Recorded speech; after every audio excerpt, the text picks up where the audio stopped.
Bonsoir à tous et bienvenue dans votre journal. Vous faites le bon choix, celui de vous informer via la chaîne toujours proche des populations. Voici les titres de ce dimanche 28 janvier 2024.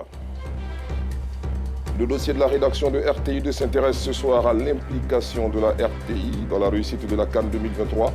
Radio, télédiffuseur hôte, le groupe de médias ivoiriens abat un travail important que nous ferons découvrir nos reporters dans quelques instants. À l'international, c'est le dernier acte de rupture en date de leur part. Le Burkina Faso, le Mali et le Niger se retirent de la CEDEAO avec effet immédiat. Encore merci pour votre fidélité. Les huitièmes de finale de la CAN de l'hospitalité ont démarré hier. Deux rencontres étaient bien sûr au programme ce dimanche. À 17 h, le duel entre les deux Guinées a tourné en faveur du Sili national qui a battu sur le fil la Guinée équatoriale au stade olympique Alassane Ouattara de Bimpe, 1-0. La Guinée-Conakry, qui rejoint donc le Nigeria et l'Angola en quart de finale, connaîtra son futur adversaire à l'issue ce soir, bien sûr, du 4e et 8e de finale entre la RD Congo et l'Égypte au stade Laurent Pokou de San Pedro à 20 h. Place au dossier de la rédaction.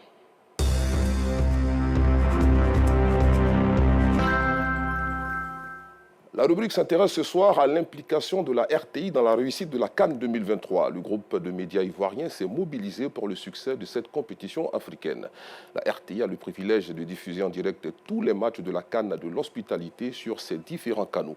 Pour assurer une couverture médiatique de haut niveau, elle a bénéficié d'importants matériels de pointe, un camion studio mobile de production, 25 caméras et 4 antennes de transmission satellitaire déployées sur les stades de Bimpe, d'Abidjan Plateau, de Bouaké, de Korogo et de San Pedro.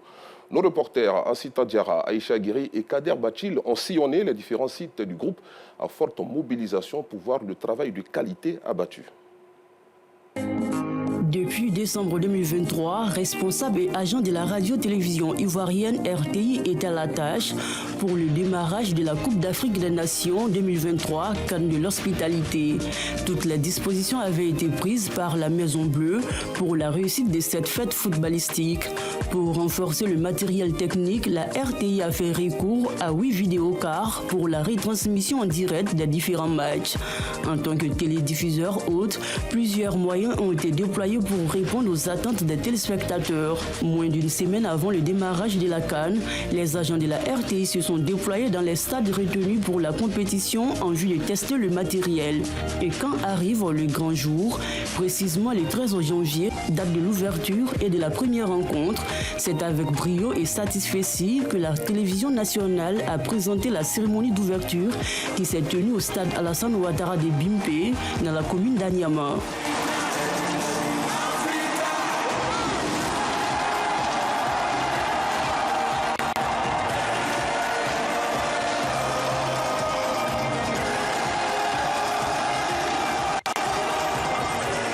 La RTI a également relevé le défi de la diffusion en direct du premier match qui a opposé l'équipe nationale de Côte d'Ivoire à celle de la Guinée-Bissau.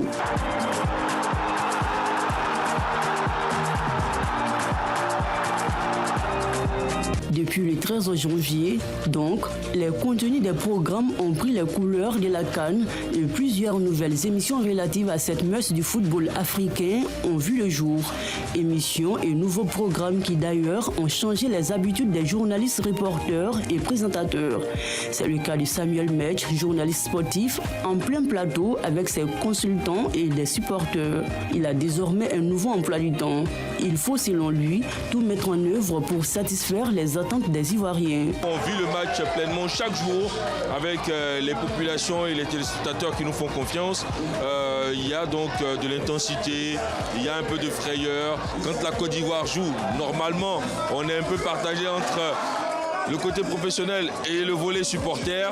Mais bon, il faudra rendre la copie comme il faut aux téléspectateurs et faire en sorte donc de pouvoir leur offrir un beau plateau. Et c'est ce qu'on fait à chaque fois. Chaque plateau est un nouveau défi que nous devons relever pour le bonheur des populations. Et on espère qu'ils continueront de prendre plaisir jusqu'au 11 février. Pour permettre aux téléspectateurs de passer des moments agréables devant leur poste téléviseur durant toute la période de la CAN, les directions et services ont tous aménagé leurs programmes et contenus. Chaque jour, directeurs et rédacteurs en chef, chefs de service, journalistes, caméramans, techniciens de son, monteurs et réalisateurs, tous sont au boulot et dans les différentes éditions du journal télévisé, les sujets de la CAN au cœur de l'actualité. Alassane Ouattara se met également aux couleurs de la CAN 2023. Il est midi, c'est la pause, mais nous sommes en train de travailler. C'est un plaisir pour moi en tant que journaliste d'aller à la recherche de l'information pour informer la population. Donc je vais comme ça sur le terrain collecter les informations pour vivre aussi avec la population.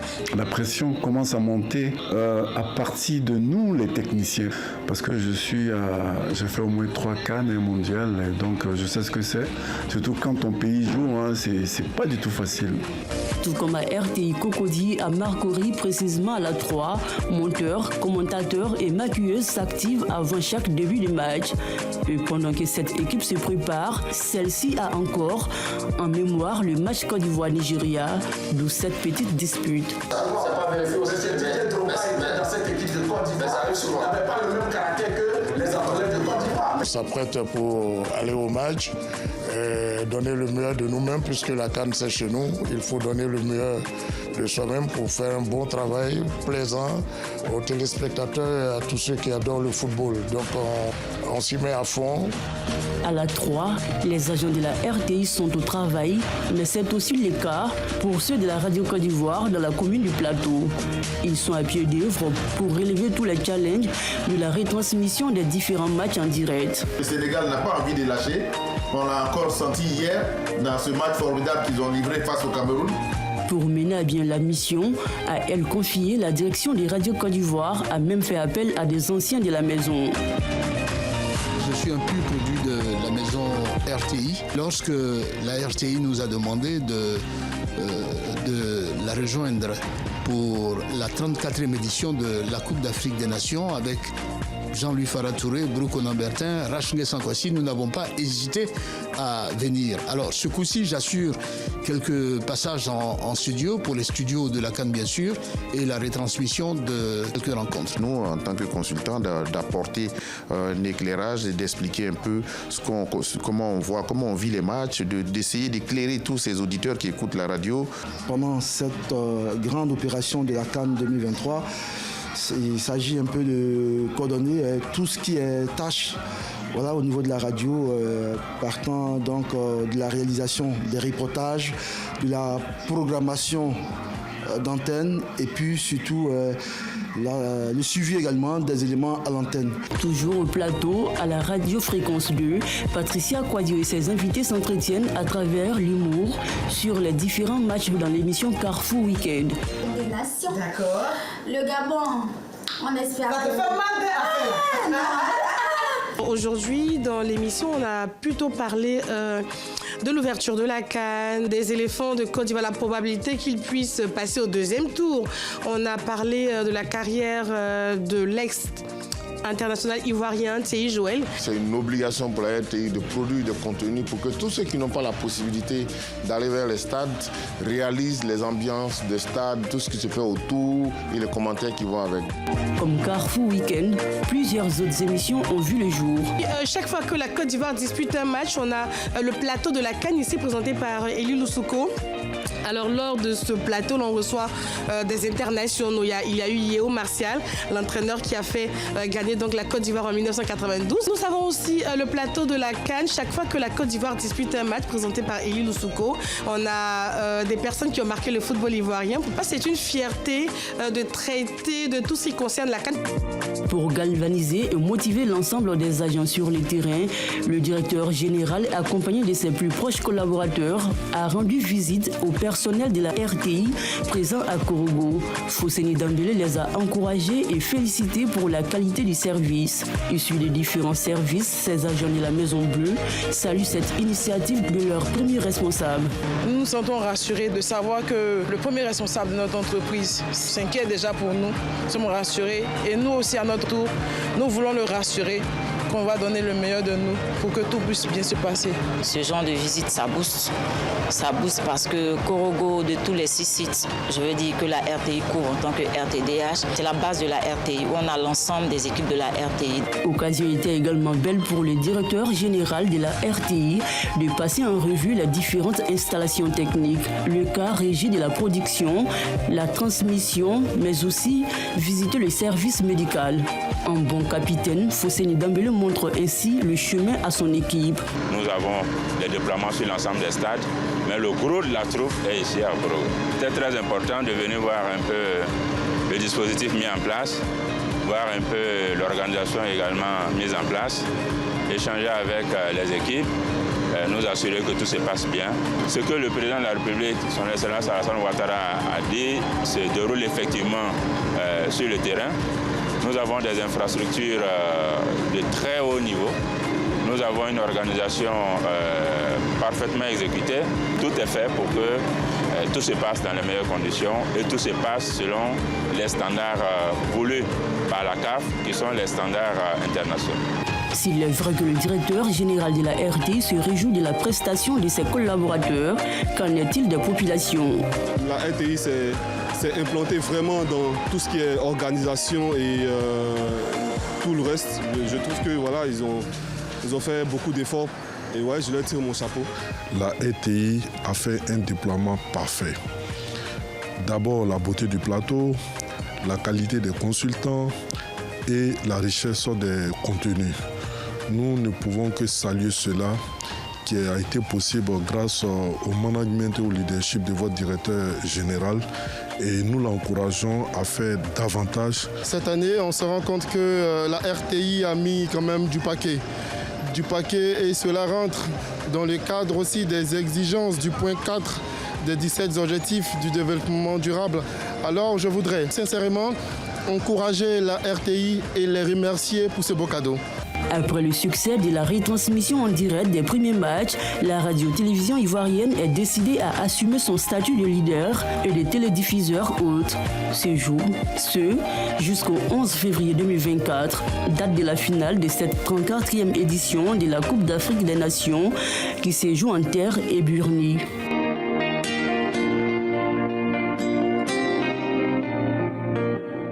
On peut le dire, la RTI joue pleinement son rôle de diffuseur hôte de la CAN 2023 pour le bonheur de ses téléspectateurs, auditeurs et internautes. Toujours à propos de la fête du football africain qui se tient depuis le 13 janvier dernier dans notre pays, duel au sommet demain à 20h à Yamoussoukro entre la Côte d'Ivoire et le Sénégal dans le cadre des 8e de finale de la CAN de l'hospitalité. Les éléphants sont arrivés au pied de la basilique Notre-Dame de la Paix hier. Balayeuses de rue, transporteurs et bien d'autres couches de la population ont pris d'assaut le corridor sud de la capitale politique ivoirienne pour accueillir et soutenir nos pachydermes qui vont croiser le Sénégal au stade Charles Konan Banny. Théodore Zouzou, Gilles Tonien, Dieudonné Siloué et Clément Bocco, nos envoyés spéciaux dans la cité du Bélier, nous font vivre cette ambiance. Pesage de Koukoussou au corridor sud de Yamoussoukro. Des populations composées de balayeuses, des membres de syndicats de transporteurs, des plus jeunes et bien d'autres couches des habitants de la capitale ivoirienne. Une présence massive qui surprend alors que l'équipe a subi une défaite non encore acceptée par les Ivoiriens. On est venu pour travailler, comme on a fini de travailler, donc on est venu s'asseoir. On a accueilli notre joueur rentrer dans notre pays, notre ville à Yamoussoukro, c'est pourquoi on assiste. C'est notre devoir de transporter quelqu'un qui a été ressuscité.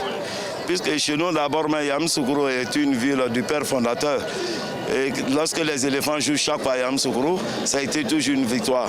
Et je pense que les éléphants, pour leur qualification en quart de finale à Yamoussoukro, sera une réussite, puisque Yamoussoukro est le porte-flambeau de la victoire des éléphants. Les plus jeunes, eux, passent le temps en tapant dans le ballon rond. Nous, les futurs champions, nous sommes venus voir notre papa et Tivé Labignan venir jouer comme le Sénégal. Et c'est sûr qu'ils vont gagner. C'est une joie totale à 18h05 quand le cortège des éléphants arrive au corridor.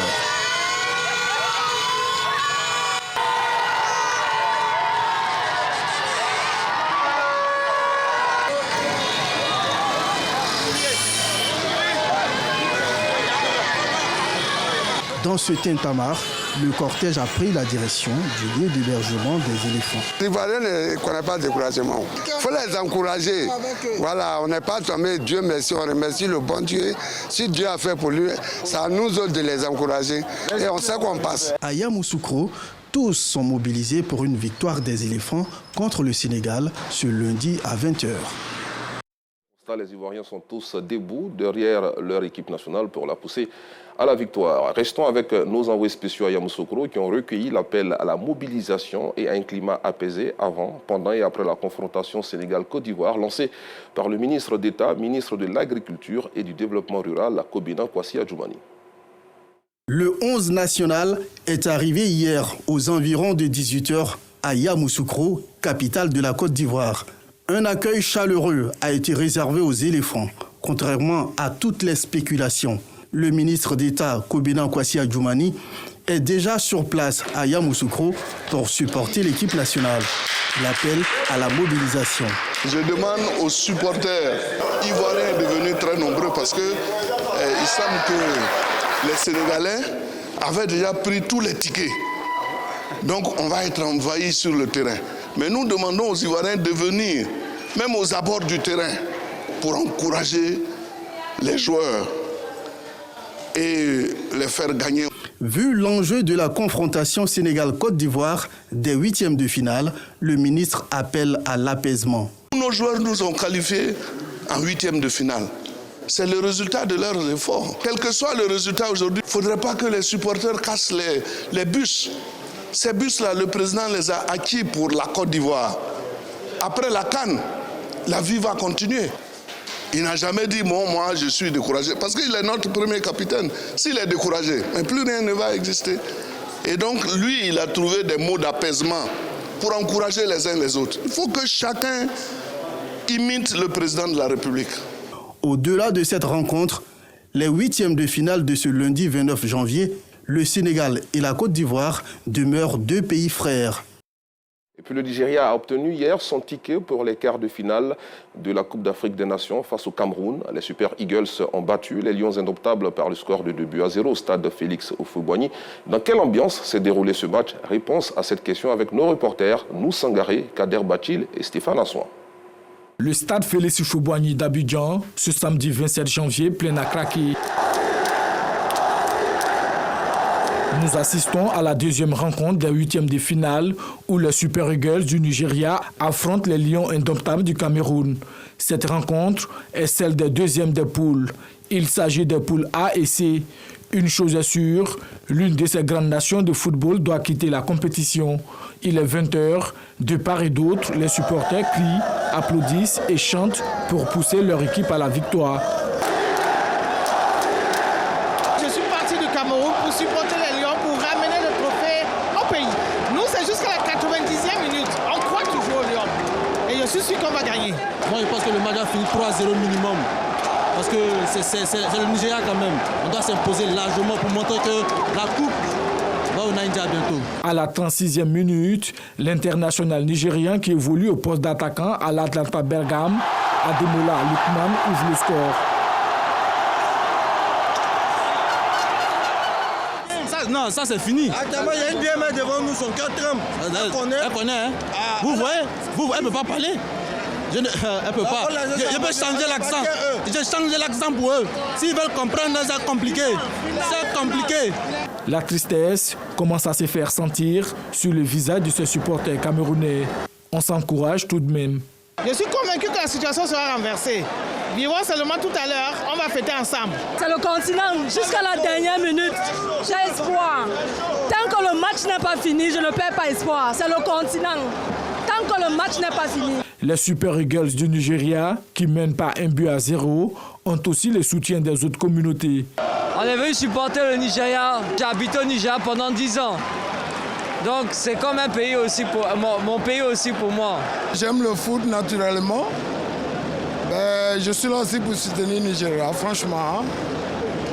Je suis pas pour Cameroun. Ouais.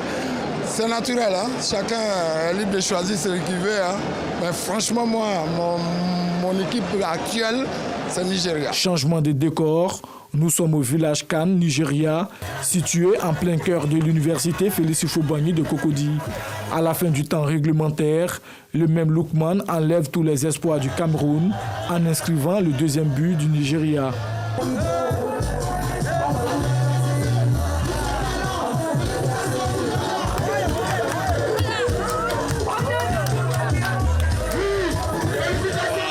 La trêve va déjà. En tout cas, la Nigeria a gagné aujourd'hui. On est fiers, on est content des drapeaux de Nigeria aujourd'hui. L'arbitre siffle la fin de la rencontre et c'est la joie dans ce village CAN nigérian. Après l'Angola, le Nigeria est le deuxième pays à se qualifier pour les quarts de finale avec un score de 2-0. Les deux pays vont s'affronter le vendredi 3 février prochain. À l'international, comme annoncé en titre, les régimes militaires au pouvoir au Burkina Faso, au Mali et au Niger ont décidé de retirer leur pays avec effet immédiat de la CEDEAO, ont-ils annoncé ce dimanche dans un communiqué conjoint. Les dirigeants respectifs des 3 États sahéliens prenant toutes leurs responsabilités devant l'histoire et répondant aux attentes, préoccupations et aspirations de leur population, décident en toute souveraineté du retrait sans délai du Burkina Faso, du Mali et du Niger de l'organisation sous-régionale. Les 3 pays confrontés à des problèmes similaires d'insécurité, de djihadisme et de pauvreté avaient des relations tendues avec l'institution. On rappelle le duel à 20h demain à Yamoussoukro entre Sénégalais et Ivoiriens dans le cadre des 8e de finale de la CAN 2023 et nous avons entièrement confiance aux éléphants de Côte d'Ivoire. Bonne soirée sur RTI2.